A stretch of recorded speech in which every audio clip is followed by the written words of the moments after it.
Bonjour et bienvenue sur ma chaîne YouTube Univers QSE. Je partage avec vous dans mes vidéos les nouveautés en matière de qualité, sécurité, environnement et énergie, les mises en place de systèmes et la réglementation qui régit ces domaines. Comme à l'accoutumée, chaque trimestre, je vous présente un recueil des textes qui ont été parus au niveau des bulletins officiels. Donc restez connectés jusqu'à la fin de la vidéo.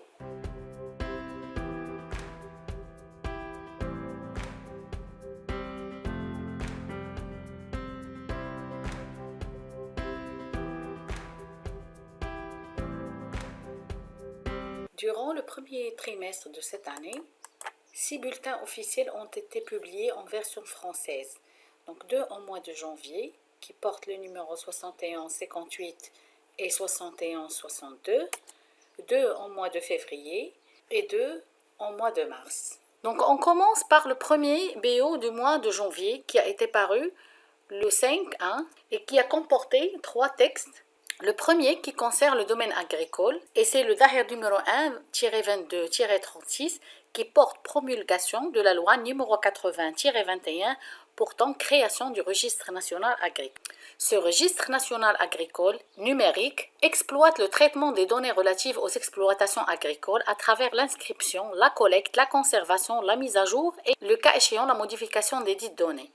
Donc, le texte comporte les objectifs du registre national agricole et son contenu, les modalités d'inscription des exploitations agricoles au registre national agricole à travers un certificat et les modalités de gestion du registre national agricole. Donc, ce registre est confié à l'autorité gouvernementale chargée de l'agriculture. L'inscription de l'exploitation agricole au registre national s'effectue par l'exploitant ou la personne mandatée par lui, à vue d'une demande déposée contre récépissé auprès des services déconcentrés relevant de l'autorité gouvernementale chargée de l'agriculture dans le ressort territorial desquels se trouve l'exploitation agricole concernée, ou sur la plateforme électronique créée à cet effet, contre bien sûr un récépissé. Les modèles de demande seront fixés par arrêté de l'autorité gouvernementale chargée de l'agriculture. Le deuxième texte concerne la sécurité sanitaire des produits alimentaires. C'est un arrêté qui fixe les spécifications physiques et chimiques auxquelles doivent répondre le couscous et les pâtes alimentaires. Donc au niveau de l'annexe, on trouve les spécifications physiques et chimiques auxquelles doivent répondre le couscous et les pâtes alimentaires, notamment l'humidité, le taux des cendres et le teneur en protéines. L'ancien texte du 20 décembre 1996 relatif à la fabrication et la commercialisation des pâtes alimentaires et du couscous, il a été abrogé. Le troisième texte concerne également la sécurité sanitaire des produits alimentaires et il comporte les agréments pour la commercialisation des semences et des plantes. C'est des agréments donnés aux sociétés suivantes: Filea, Mesador Maroc, Idemasep, Agrofruga, Oshi Continental, Tarda Farm, AgroL. On passe au deuxième bulletin officiel qui a été publié le 19 janvier 2023. Le premier texte extrait analysé concerne la protection de variétés par certificat d'obtention végétale. Les variétés désignées dans le tableau suivant bénéficient de la protection des obtentions végétales. Donc on trouve la liste des variétés protégées, l'espèce, le numéro de dépôt, la dénomination de la variété, l'obtenteur ou son adresse, le déposant et la nouveauté et la durée de protection. Texte concerne l'homologation de normes marocaines. Il y a lieu de souligner qu'au mois de janvier, le domaine de la santé et sécurité au travail a été enrichi par 2 textes. Le premier, il concerne le décret numéro 2-22-630 qui définit les conditions d'utilisation des engins et machines qui pourraient constituer un risque pour la santé des salariés. Le deuxième arrêté, qui porte le numéro 3549-22, met en œuvre certaines dispositions du décret numéro 528.08.2 qui est relative à la protection des travailleurs contre les risques résultant du benzène. Ces textes vont être examinés dès leur publication en version française. On passe au mois de février. Donc on va zoomer sur le bulletin officiel numéro 6166 qui a été publié le 2-2.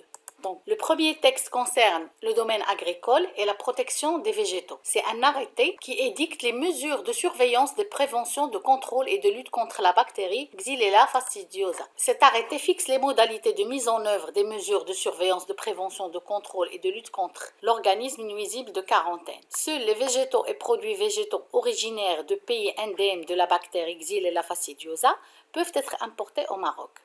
Donc, le texte fixe la surveillance phytosanitaire des végétaux, les mesures prises en cas de suspicion de la bactérie et les mesures prises en cas de confirmation de la bactérie. Il y a lieu de souligner que les dispositions de cet arrêté ne s'appliquent ni aux semences ni aux produits végétaux destinés à la consommation humaine ou animale.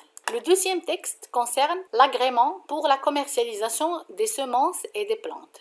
Les sociétés suivantes ont été agréées. Ce BO a comporté également un avis aux importateurs et exportateurs modifiant la liste des transitaires agréés en douane du 12/12/2022. Donc l'avis comporte l'octroi d'agrément et également les radiations d'agrément qui ont été effectuées. Maintenant, on passe au deuxième bulletin du mois de février qui porte le numéro 6170 du 6/2/2023. Donc le premier texte concerne l'homologation du règlement technique relatif à la production, au contrôle, au conditionnement et à la certification des plants d'arganier. Il est à noter que l'ancien arrêté numéro 2940-13 du 23 octobre 2013 a été abrogé. Donc le texte précise que la réalisation des opérations de contrôle et de certification des plants d'arganier est effectuée par les services compétents de l'ONSA. Ce contrôle s'exerce à tous les stades de la production, du conditionnement, du stockage et de la commercialisation des plants. Il fixe les conditions d'admission au contrôle et ça traite les pépiniéristes, la déclaration de production, les variétés admises à la certification et l'organisation de la production. Également, un chapitre est dédié aux modalités de contrôle de la production et un chapitre qui traite les certifications et l'étiquetage. Donc le matériel végétal certifié commercialisé doit porter une étiquette délivrée par l'ONSA. Et le dernier chapitre explique la comptabilité matière. Les annexes de ce texte comportent le modèle de déclaration de production de plantes certifiées d'arganier. L'annexe 2 fixe les spécifications minimales d'isolement des productions. Et l'annexe 3 fixe les spécifications de contrôle phytosanitaire du matériel végétal. L'annexe 4 fixe les caractéristiques techniques des plantes certifiées, à savoir le système radiculaire, le développement du plant, blessure ouverte, l'état sanitaire et l'âge. Le deuxième texte concerne également la sécurité sanitaire des produits alimentaires et c'est un arrêté qui fixe la liste des limites des additifs alimentaires autorisés à être utilisés dans les produits primaires et les produits alimentaires ainsi qu'aux indications que doivent porter leur emballage. Donc le texte comporte des annexes.